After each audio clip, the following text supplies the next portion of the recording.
अस्मद्गुरुभ्यो नमः। काश्यपान्वयसञ्जातं नारायणपदाश्रितं श्रीमन्नारायणं वन्दे यतीश्वरश्रियाजुषम्। आपदामपहर्तारं दातारं सर्वसम्पदां लोकाभिरामं श्रीरामं भूयो भूयो नमाम्यहम्। मनोजवं मारुततुल्यवेगं जितेन्द्रियं बुद्धिमतां वरिष्ठं वातात्मजं वानरयूथमुख्यं శ్రీరామదూతం శిరసా నమామి.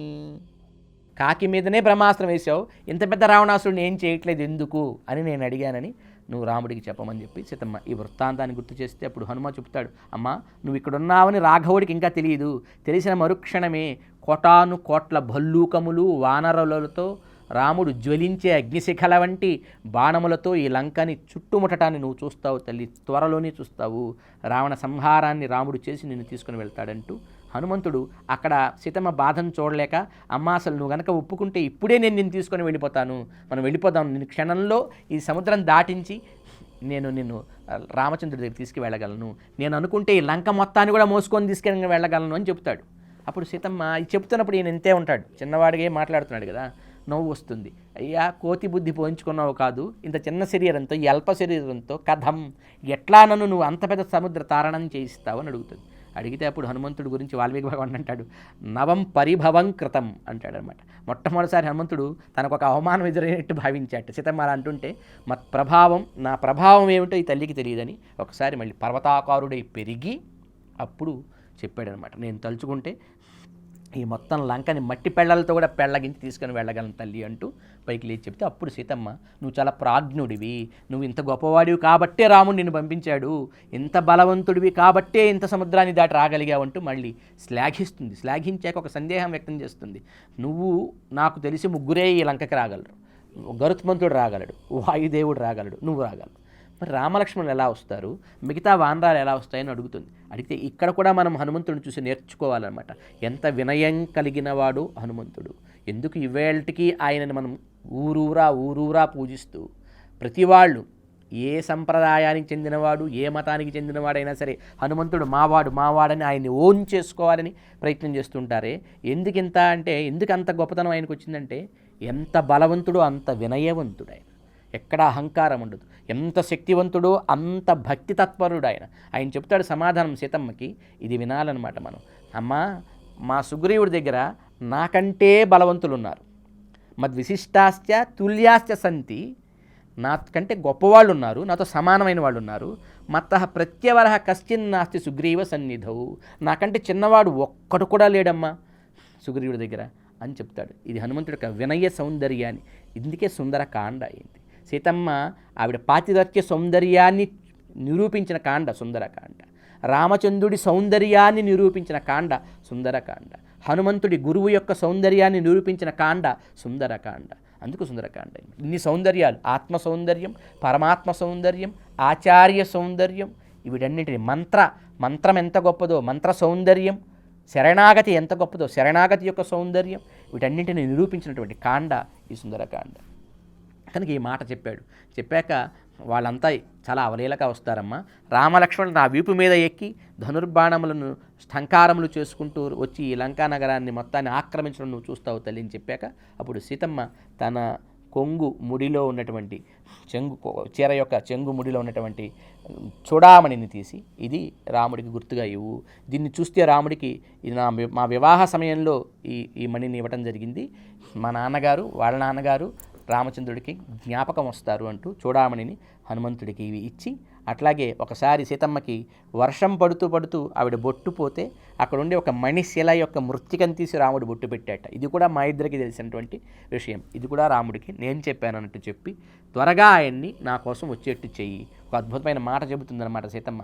త్వమస్మిన్ కార్య నిర్యోగి ప్రమాణం హరిసత్తమ హనుమన్యత్నమాస్థాయ దుఃఖక్షయకరో భవ.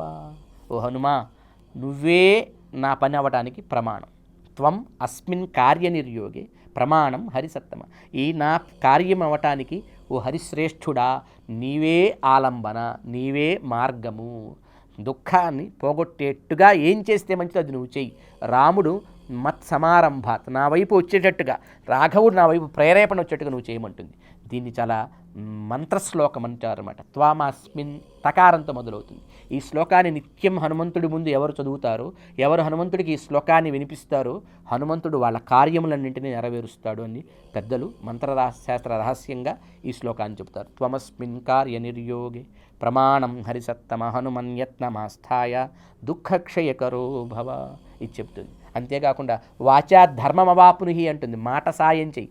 ఈ పదం కూడా అక్కడి నుంచే, రామాయణం నుంచే వచ్చింది. మనం లోకంలో ఎప్పుడైనా ఒక మనిషి దగ్గరికి వెళ్ళి హెల్ప్ అడుగుతున్నప్పుడు నాకు డబ్బులు ఇవ్వద్దు, ఇంకేమి ఇవ్వద్దు, ఏం చేయొద్దు, చిన్న మాట సహాయం, నా గురించి వాడికి చెప్పవా కొంచెం అని అంటుంటారు కదా.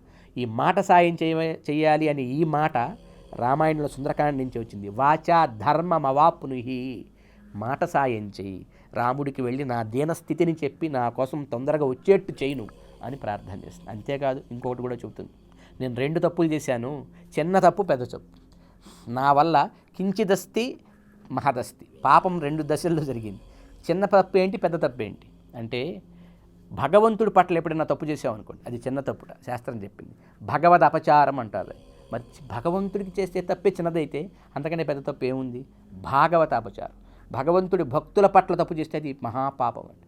దాన్ని అసహ్యాపచారం అని భగవంతుడు కూడా సహించడు. భగవంతుడిని దూషిస్తారు చాలామంది, ఏం పట్టించుకుంటాడు ఆయన? ఏవేవో మాట్లాడతారు, ఆయన దేనికి రియాక్ట్ అవ్వడు. కానీ భగవంతుడి యందు భక్తి కలిగిన మహాత్ములను దూషిస్తే భగవంతుడు రియాక్ట్ అవుతాడు, భగవంతుడు కోపం వస్తుంది, దానికి తగిన శిక్ష వేస్తాడు ఆయన పరమాత్మ. భగవంతుడు కూడా భరించలేని అసహ్య అపచారమని భాగవత అపచారములకు పేరన్నమాట. భగవద్భక్తుల పట్ల చేసే అపచారం. ఇవి 2 చేశానని సీతమ్మ చెబుతుందండి. ఏమేం చేసింది? సాక్షాత్తు భగవంతుడే రాముడే పక్కన ఉంటే ఓ బంగారు లేడి కావాలని కోరుకోవడం తప్పు కదా. మరి అంత గొప్పవాడిని వదిలేసుకోవాల్సి వచ్చింది దానివల్లే కదా. అనేది చిన్న తప్పు అది. ఇక కల్లో కూడా తప్పు భావన లేకుండా సాక్షాత్తు తన తల్లిలా భావిస్తూ తన పాదాలు తప్ప తన ముఖం కూడా ఎప్పుడు చూడలేదు లక్ష్మణస్వామి. నిజానికి సీతమ్మ రావణాసుడు తీసుకుని వెళ్ళేటప్పుడు ఆవిడ నగలని ఒక మూట కట్టి పైనుంచి కింద పడవేసింది. ఆ మూట వానరులకు దొరికింది. సీతమ్మ దగ్గర దొరికినటువంటి ఈ నగల మూటని రాముడికి చూపించారు వానరులు. చూపించి ఇవి ఆ అమ్మ యొక్క నగలైనా గుర్తించమంటే రాముడి కళ్ళ వెంట నీళ్లు వచ్చేసే వాటిని, ఆ స్పర్శ వాటిని చూడగానే. అందువల్ల రాముడు స్పష్టంగా చూడలేక కళ్ళు నీళ్లతో నిండి, లక్ష్మణ నాకు తెలియటం లేదు, నువ్వు గుర్తించవని లక్ష్మణుడికి ఇస్తే అప్పుడు లక్ష్మణుడు అన్నాడు ఒక అద్భుత మాట, భారతీయ సంస్కృతి యొక్క ఔన్నత్యాన్ని నిరూపిస్తుందండి. వదినమ్మని తల్లిలా చూసి ఆ సంస్కృతిని మనకు నిరూపిస్తుంది అన్నమాట. లక్ష్మణస్వామి అంటాడు, నేను ఏ రోజు సీతమ్మ యొక్క ముఖం చూడలేదు కదా అన్నయ్య, ఆవిడ చెవులకి ఏం ధరించింది ఇవి నాకు తెలియట్లేదు, కంఠానికి ఏం ధరించి తెలియట్లేదు, కానీ నిత్యం ఆ తల్లికి పాదాలకు నమస్కరిస్తాను, పాదాలకు ధరించినటువంటి ఈ నూపురములని నేను ఈ కేయూర్ వీటిని నేను గుర్తించగలుగుతున్నాను, ఇవి సీతమ్మవే అంటాడనమాట. నిజానికి వాళ్ళ మనసులో సైకలాజికల్గా రావణాసుడి దగ్గర నుంచి అందరు లంకా నగరానికి ఒక స్టాంప్ వేసి వచ్చాడు, ఒక్క వానరం. అది కూడా సీతమ్మతోనే అంటాడు. సహజంగా మెసేజ్ ఇవ్వడానికి బలవంతుల్ని పంపించాల్సిన అవసరం లేదు కదా, టాక్టిక్స్తో మాట్లాడే వాళ్ళని పంపిస్తే చాలు. నేను బాగా మాట్లాడగలను అనుకున్నట్టున్నాడు రాముడు. నన్ను ఒకసారి పోయినాడు కూడా, నా ఋగ్వేద వినీతస్య నా యజుర్వేద ధారిణ నా సామవేద విదుషం ఏవం విధం ప్రభావితం అంటూ ఋగ్వేదం యజుర్వేదం సామవేదం చదువుకోని వాడు ఇలా మాట్లాడలేడు లక్ష్మణ అంటాడు హనుమంతుడు మొట్టమొదట మాట్లాడినప్పుడు అనమాట. కనుక నేను బాగా మాట్లాడగలనని ఈ పనికి పంపించారు తప్ప నేను గొప్ప బలవంతుడిని ఏం కాదు, ఈ పనికి బలవంతుడు అవసరం లేదు కదమ్మా, అందుకని నాకంటే బలవంతుడు మా సుగ్రీవుడి దగ్గర ఉన్నారని చెప్పేటప్పుడు ఈ మాట వాడతాడు ఆంజనేయ స్వామి సీతమ్మతో. For more videos like this, subscribe Big TV channel.